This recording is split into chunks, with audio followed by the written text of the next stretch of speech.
السلام عليكم ورحمة الله وبركاته. نحمده ونصلي على رسوله الكريم. أعوذ بالله من الشيطان الرجيم. بسم الله الرحمن الرحيم. إن أول بيت وضع للناس للذي ببكة مباركا وهدى للعالمين فيه آيات بينات مقام إبراهيم ومن دخله كان آمنا ولله على الناس حج البيت من استطاع إليه سبيلا ومن كفر فإن الله غني عن العالمين. صدق الله العظيم. Alhamdulillah thumma alhamdulillah, Allah subhanahu wa ta'ala gave us tawfiq to come to His house. May Allah subhanahu wa ta'ala accept our coming here, accept our waiting for salah here, accept all forms of ibadat that we may be engaged in with the tawfiq of Allah subhanahu wa ta'ala. In a very short amount of time we will be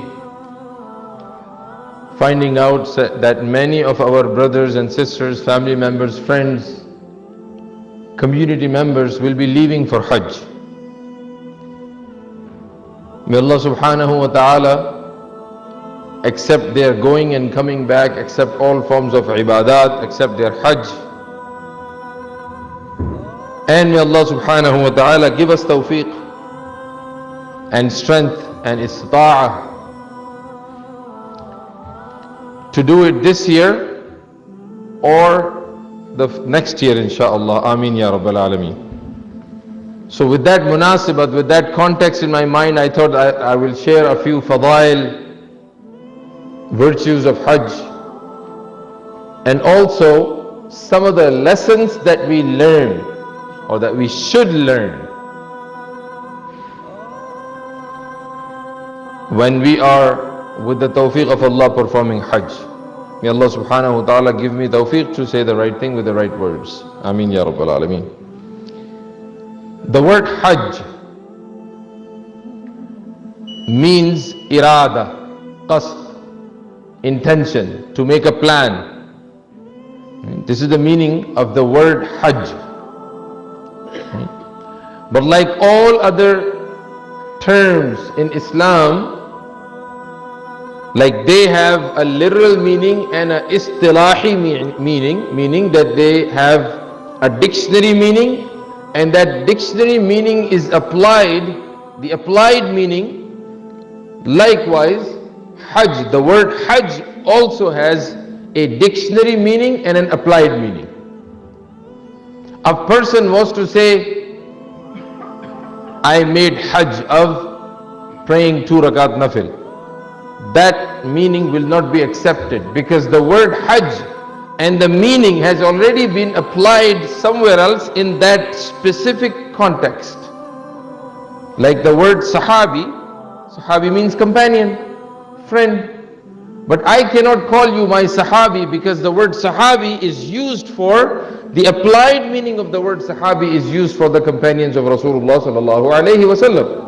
So the word Hajj also means to make intention, to do irada, qasd karna, kisi badi jagah ka irada karna, to make a plan to go visit a sacred place or any great place. And in terms of the istilahi meaning, the applied meaning of the word Hajj will be to make intention to go visit Baytullah. We perform many ibadat, alhamdulillah, with the tawfiq of Allah subhanahu wa ta'ala. We give zakah, we perform salah. In fact, we perform more salah than we perform Hajj. We give zakah. But there is a reason Allah subhanahu wa ta'ala loves this ibadah so much that once a person comes back, he is known as Haji. No one calls us Musalli, no one calls us Muzakki when they find out, no one calls us Musaddiq when they find out that we are giving so much sadaqah. No one calls us Musaddiq, sadaqah dene wala. We are never known as the donor, but we are known as the Haji. That's a Haji right there. This is the gift from Allah subhanahu wa ta'ala that we get right away. That Allah subhanahu wa ta'ala, without us even making it famous, or known to other people. When the person comes from Hajj, people call him as Hajj. About this ibadah, Rasulullah sallallahu alayhi wasallam, the new translation of, there's so many fadail of Hajj that have been mentioned in the books of Ahadith under Kitab al-Hajj. Some of them are that Rasulullah sallallahu alayhi wasallam said that a person coming back from Hajj, and again these are near translation of the long hadith, a person coming back from Hajj, he becomes free of sins as if he was born from his mother yesterday. That's how much love and mercy Allah subhanahu wa ta'ala has for this person who's going out for Hajj. Rasulullah sallallahu alayhi wa sallam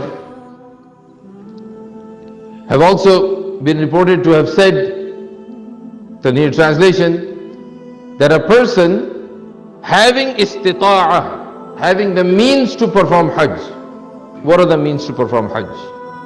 Before we translate the hadith, what are the means of performing Hajj? And this istita'ah is where is also came in the ayah of the Quran. وَلِلَّهِ عَلَى النَّاسِ حِجُّ الْبَيْتِ مَنِ اسْتَطَاعَ إِلَيْهِ سَبِيلًا. Anyone who has means of traveling. And what are those means of traveling? Having enough money to go and come back, leaving enough money for the family members to be able to afford themselves in your absence. This is for men. Traveling distance, meaning the route has to be safe. You have to be healthy. So all of these and a few more for men and for women, for sisters, in addition to all of these requirements, another one that comes under the istita'ah, the requirement or the means, is having a mahram. Right? So, about which Rasulullah sallallahu alayhi wasallam said that anyone having istita'ah to go for Hajj and he doesn't go for Hajj, we don't care if he dies as a Yahudi or a Nasrani. This is how much bara'ah Rasulullah sallallahu alayhi wasallam has expressed for the person who neglects the importance of going for Hajj. Anyone who has istita'ah and does not perform Hajj, we don't care if he dies as a Yahudi or a Nasrani. May Allah subhanahu wa ta'ala protect all of us from going into that stage where Rasulullah sallallahu alayhi wasallam is saying that. It is not only within this life, we have to extend this and we have to take the full meaning and the application of the words of Rasulullah sallallahu alayhi wasallam, that Rasulullah sallallahu alayhi wasallam is also known as Shafi'ul Mudhnibeen. Rasulullah sallallahu alayhi wasallam is not there on the day of judgment doing safarish from the people of the book. He's there to do safarish for ourselves. If our intercessor is saying that I don't care about so and so, who can we expect to intercede, to make an intercession on our behalf on the day of judgment? Okay. So from this we need to understand how important it is to start worrying and showing concern about performing Hajj. We hear stories in the Aalim books that, of course, not all of us are as rich, and we're not. And right now, Hajj is going more and more, and the difficulties are they're just getting greater and greater.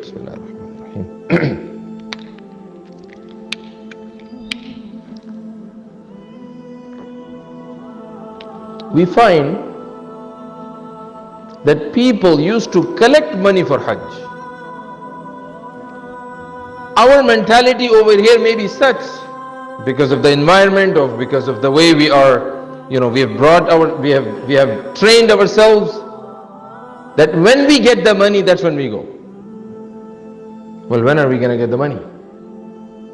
Right? We don't know. So the idea is that we need to save up the money. At least if we die before our the entire money, the entire amount, the money to go and come back, the money to spend over there, the money to leave behind, the financial resources to leave behind for our family members, right? That much money, we're talking about like good $25,000-$30,000 nowadays. If I'm stretching it, if I'm being, going out of the way, $20,000 is not going anywhere. This is how much we need to go for Hajj. $17,000 is, I think, $12,000 or maybe $17,000. I'm not recalling it. Maybe the brother is here. Is the least amount of package that I heard, which he could not get. It was shown on that Nusuk app, but it was not available, right? So we need to start showing concern, and one of the concerns will be that we make a box, and anytime we have some change, drop it in there with the intention of collecting it for Hajj expenses. And inshallah, when there is a will, there is a way. Allah subhanahu wa ta'ala is writing our reward. At least if we die before that money comes up, before that money is all collected. On the day of judgment, Allah subhanahu wa ta'ala asks, where is the Hajj? Well, Ya Allah, I did not have enough life. What did you do? I collected the money in hope that one day I will be able to go for Hajj. Alhamdulillah. So, start showing concern by action. Showing concern by action will be making a collection box for this, for yourself.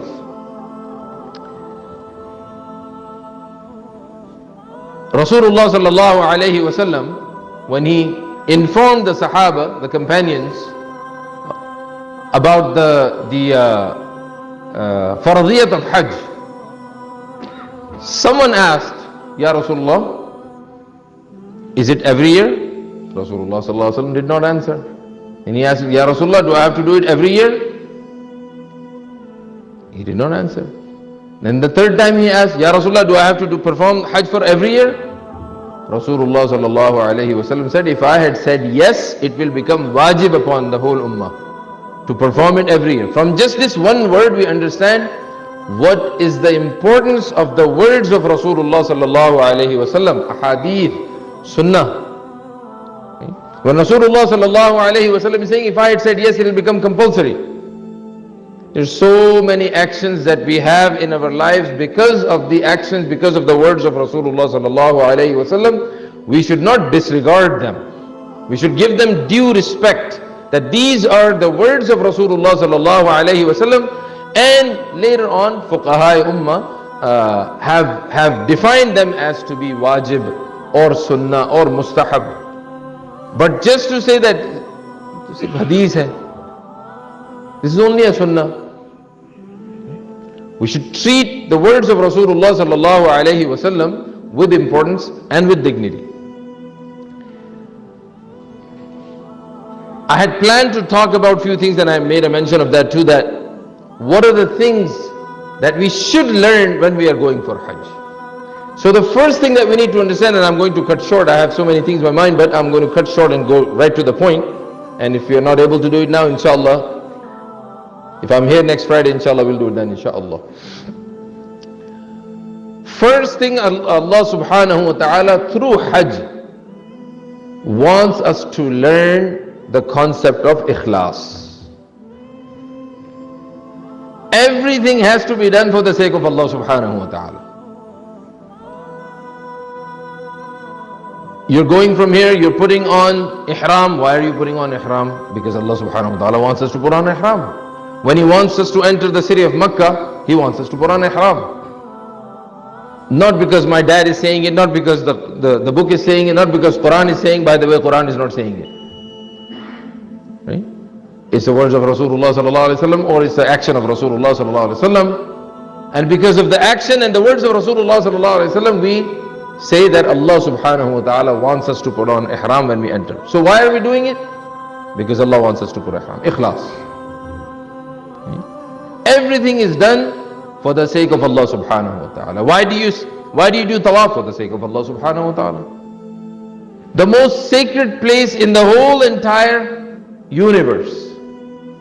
There are certain days where you cannot be there. You go in a jungle. What makes sense is that right now, there's everybody out there, I should be in haram, and it's only between me and my Rabb and the house of Allah subhanahu wa ta'ala. The best moments of making a connection, making a bond with Allah subhanahu wa ta'ala, I'm going to find I'll be able to kiss Hajar Aswad. Nope, you can't be here. You have to leave. You can't be here. You cannot be near Baytullah at this time. You have to be out of the city of Makkah. Go to Mina. Go live over there. Go to Arafat. Go to Muzdalifah. Go to Jamarat. Ya Allah, each salah over here in the city of Makkah is 100,000 salah. With all the khushu, I'm sitting right in front of, standing right in front of Kaaba. Go over there. Why?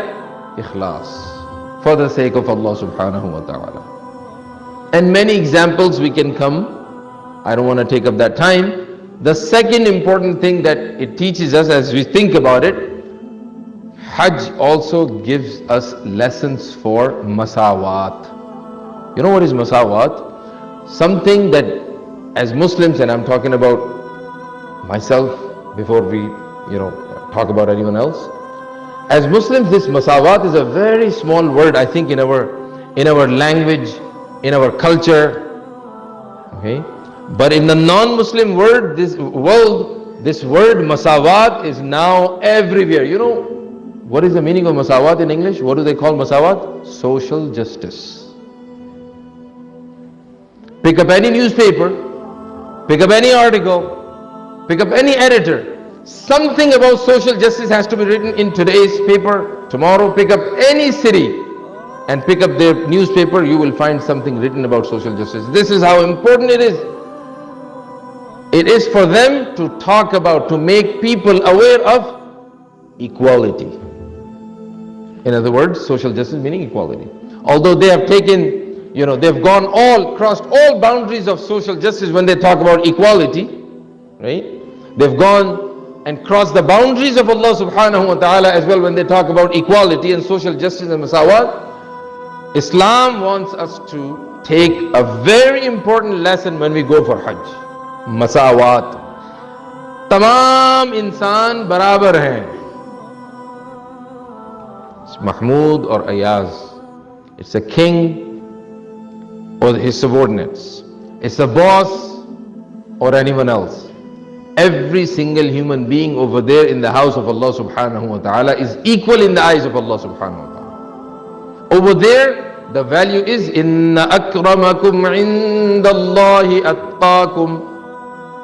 The more taqwa a person has, the more valuable we are in the eyes of Allah subhanahu wa ta'ala. Otherwise, my money, my honor, my status, my title, my cars, my jobs, my salary check does not mean anything over there.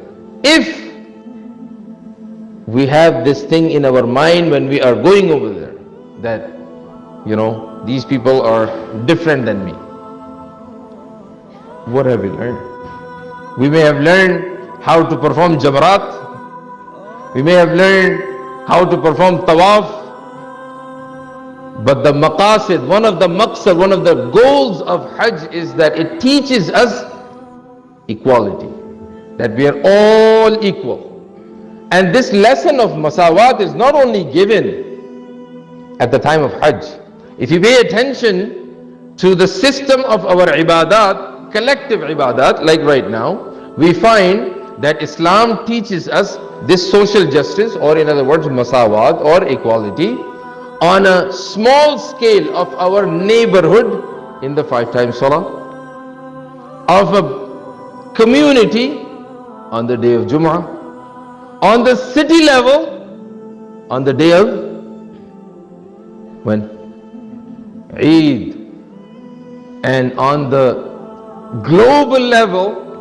When does it remind us about this masawat business? Hajj. Right?